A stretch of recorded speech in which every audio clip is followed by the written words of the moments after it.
Alors cette vidéo pourrait paraître humoristique, ça pourrait être une très grande blague, mais ça ne l'est pas. Très clairement, toutes les informations qui vont être divulguées dans cette vidéo sont 100% réelles. L'avenir de Luis Campos au PSG se jouera contre le Bayern de Munich en Ligue des Champions. Il est pointé du doigt sur trois faits. Pas d'attaquant cet hiver, Skriniar pas recruté cet hiver, et incompréhension sur le fait qu'il travaille en parallèle avec le Celta Vigo. Alors j'ai une question à te poser, Nono. Quand il a signé son contrat, Campos, les Qataris donc ne savaient pas qu'il était aussi directeur sportif du Celta Vigo. Ils viennent de l'apprendre donc. Ben voilà, une nouvelle fois, on voit qu'on est des comiques. Il n'y a que la direction du PSG qui ne savait pas qu'il était directeur sportif au Celta Vigo. Enfin bref, encore une fois, une anomalie dans ce club. Personne ne sait rien, tout le monde sait tout. Enfin bref, c'est le bordel complet. Donc ils viennent d'apprendre qu'il est directeur sportif du Celta Vigo, donc ils viennent de l'apprendre. Voilà, ben écoute, plus rien ne me surprend dans ce club, plus D'accord. rien ne me surprend.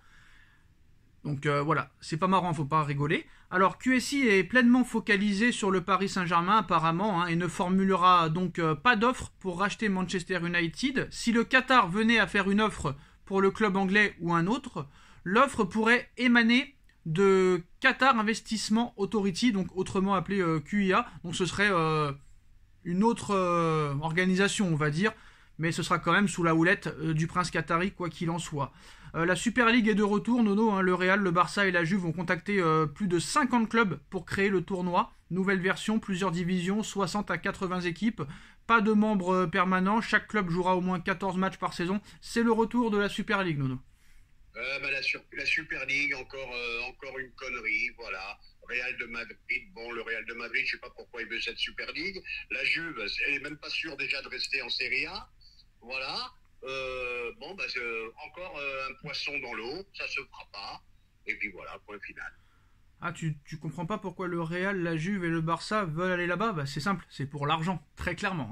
Il n'y a pas d'autres critères. Oui, mais avant d'en gagner, il faudrait déjà pas faire faillite. Exemple, la Juve. Ouais, mais il n'y a que la Juve qui fait faillite ou qui a des problèmes. Jamais tu verras le Real descendre en Liga B, ça c'est sûr et certain. C'est quand même plus sérieux. Juste un petit mot sur l'information comme quoi ils sont pleinement focalisés sur le Paris Saint-Germain. Je n'y crois pas à cette information. Qu'est-ce que tu en penses? C'est toujours pareil. Je sais pas s'ils sont pleinement focalisés sur le PSG. Moi, je suis comme toi, j'y crois pas trop. Moi, je pense que très clairement, même s'ils nous expliquent que ça pourrait émaner de QSI, ça sera quand même sous la houlette du prince qatari. Donc moi, je pense que quand tu veux vendre 15% de tes parts, c'est déjà un processus qui commence à dire on va commencer tout doucement à partir. Je pense qu'ils ont vu que c'était de plus en plus difficile. Écoute, comme j'ai toujours dit, c'est un succès économique, c'est un cataclysme au niveau des résultats sportifs, et puis voilà, point final. Ce qui arrive, fallait s'y attendre. Alors la défaite face à l'OM agace les propriétaires du Paris Saint-Germain à Doha. L'effectif a montré ses limites. L'état-major parisien pensait pourtant avoir changé la donne avec Luis Campos. L'agacement est en train de monter. Les prochains matchs auront un impact sur les décisions de fin de saison. Donc ils ont attendu 2023 pour être énervés, genre. Ils sont agacés de quoi? Ils sont agacés, voilà, ils font que des erreurs, voilà, c'est tout. Agacés de quoi? T'achètes des seconds rôles sur les transferts de début de mercato, tu te renforces pas mercato d'hiver, tous les retraités tu veux les prolonger, faut arrêter avec toutes ces conneries. Il y a un moment, stop. Alors, on passe aux autres informations. Alors, le Parisien nous a expliqué il y a quelques heures qu'il existait une infime chance que Mbappé soit dans le groupe face au Bayern de Munich. Donc, dans ce cas-là, il aurait pu être sur le banc de touche, peut-être capable d'évoluer une quinzaine de minutes. C'était une information, le Parisien. Ça a été démenti dans la foulée par RMC Sport. Le Paris Saint-Germain est pessimiste sur les chances de Kylian Mbappé d'être présent dans le groupe face au Bayern de Munich. On n'y croit pas, malgré l'infime espoir avancé par le Parisien. Donc déjà, pas de Mbappé pour Monaco, ça on le savait, et pas de Mbappé contre le Bayern. Donc pas de profondeur, pas de vitesse, pas de rapidité. Et en plus de ça, Nono, cerise sur le gâteau, on vient d'apprendre que Lionel Messi a été touché aux ischios lors de OM PSG. Forfait déjà acté contre Monaco, et Léo Messi est très incertain contre le Bayern de Munich. Tout dépendra comment va évoluer sa blessure. Si sa blessure évolue favorablement. Léo Messi pourra jouer face au Bayern. Ce n'est pas encore écarté. Il est en revanche forfait pour Monaco. Alors que déjà, c'était compliqué quand l'équipe était à 100% sans blessé. Là, tu rajoutes les blessures et tu rajoutes le niveau de jeu de la moitié de l'effectif. Mbappé, Messi, forfait. Donc déjà, on peut bien dire, Nono, que déjà contre Monaco, ça va être déjà très compliqué. Je pense qu'il y aura défaite contre Monaco. Tu me diras si tu es d'accord avec ça.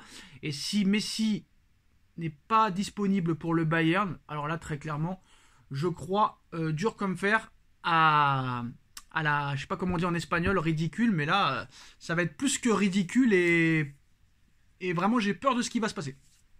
Ah, mais je crains une fin de saison qui va être un terrible calvaire. Voilà, déjà contre Monaco, tu passeras pas. Mbappé blessé. Messi, qu'est-ce qu'ils ont attendu pour le sortir? Il s'est pas blessé à la 92e. Pourquoi ils le sortent pas un peu avant? Voilà, c'est ça le problème. Tu n'as pas de banc. Échec total du mercato. Tu n'as pas de banc. Tu vas aller jouer le Bayern avec Ekitike, Soler et Ruiz. Eh ben écoute, si le PSG élimine le Bayern avec eux, je ferai des excuses personnellement. Moi, honnêtement, j'ai pas peur de le dire, je ne ferai jamais d'excuses. Mais si avec cet effectif-là, avec ce milieu-là, tu arrives à contrer le milieu de terrain du Bayern, Goretzka, Kimmich, Musiala et compagnie, alors là, ce sera l'exploit de l'année. Parce que là, quand on regarde un peu l'effectif du Paris Saint-Germain, c'est déjà un exploit d'avoir été en 8ème, j'ai pas peur de le dire.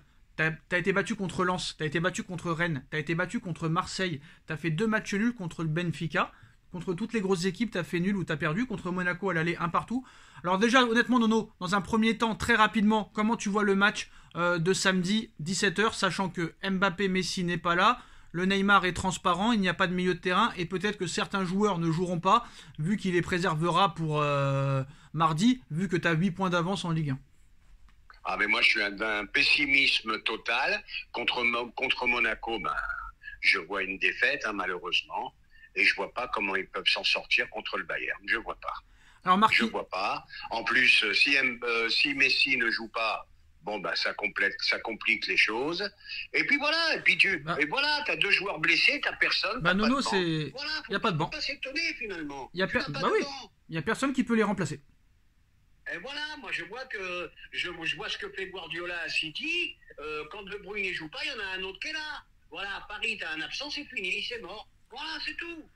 Aucune profondeur de banc, et en plus de ça, si Messi n'est pas là, il n'y aura pas de création au niveau de jeu, et il n'y aura pas de profondeur parce que Mbappé n'est pas là. Donc tu ne peux pas espérer quoi que ce soit sans ces 2 joueurs-là, quoi qu'il en soit. Ah, bah voilà. Sans création, sans profondeur, là, si tes 2 meilleurs atouts, bah là t'es... Voilà, et moi je pense que la seule solution, Nono, j'en ai parlé, mais on n'a pas eu ton avis sur le sujet. Moi c'est bien beau de critiquer tous les ans les dirigeants, le directeur sportif, le président, l'entraîneur, les joueurs, les propriétaires. Mais à un moment donné, Nono, moi comme je l'ai expliqué, parce que toi t'as pas donné ton avis, il existe quelque chose qui s'appelle les supporters. Et à l'époque, pas qu'au Paris Saint-Germain, hein, ça se passe dans tous les clubs à l'heure actuelle, mais au Paris Saint-Germain ça ne se passe plus comme ça, vu que les groupes de supporters ont été dissous maintenant il y a 13 ans. Mais il y a quelque chose qui s'appelle les supporters. Et à un moment donné, si ces groupes de supporters-là arrivent très clairement à venir les voir avant le match à Marseille, bah, je suis désolé, il faut à un moment donné aller devant le camp des loges, devant le parc, et aller manifester, aller se plaindre. C'est la seule solution pour pouvoir changer quelque chose. Sinon, il n'y a rien qui ne changera. Donc à un moment donné... d'accord avec toi, Sacha, d'accord avec toi. Mais déjà, première chose, des supporters, il n'y en a plus beaucoup. Deuxième chose, qu'est-ce que tu veux que je te dise? C'est un club, comment dirais-je, Nasser nous a dit le bling bling, c'est fini. La première chose qu'il fait, il nous met un match amical en Arabie Saoudite. Il nous fait que des conneries comme ça. Et bah là, tu payes les pots cassés. Tu joues une D6. Tu es obligé d'avoir Neymar et Mbappé à moins 5 degrés. Faut pas s'étonner après que les blessures arrivent. Tout est fait à l'envers dans ce club. Et malgré tout, manque de personnalité de Galtier quand même. Moi, ce qui m'a choqué aussi avec Galtier, ça m'avait choqué contre Lens et contre Rennes, et ça s'est en plus de ça fait contre Marseille.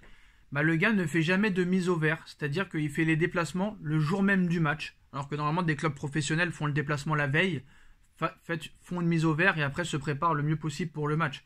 Donc là, très clairement, même Pochettino ne faisait pas ça. Pochettino faisait des mises au vert. Là, franchement, là, il n'y a plus personne de compétent. Le seul qui était compétent, il est parti au mois de janvier à Nice et on ne l'a même pas remplacé. Donc là, tu n'as plus de directeur sportif, tu n'as plus de directeur général, tu n'as pas de président parce qu'il est inexistant et tu n'as pas d'entraîneur. Le mot de la fin est pour Nono. Je crois qu'il faut partir sur une feuille blanche. Malheureusement, je m'excuse de tous. Malheureusement, alors je disais, il faut repartir sur une feuille blanche. Malheureusement, c'est mal barré. Voilà. Marquinhos prolongé, Kipembe éventuellement prolongé. Tiens, qu'est-ce que tu penses des propos de Marquinhos après le match qui dit maintenant il faut fermer nos bouches? Est-ce que c'est... ça veut dire quoi cette phrase? Il faut fermer nos bouches. Marquinhos, je veux dire quelque chose. Moi, je l'aime beaucoup. J'aime le joueur et j'aime l'homme. Bon, il est sur le déclin, c'est tout. C'est tout, je peux pas lui en vouloir, il est sur le déclin.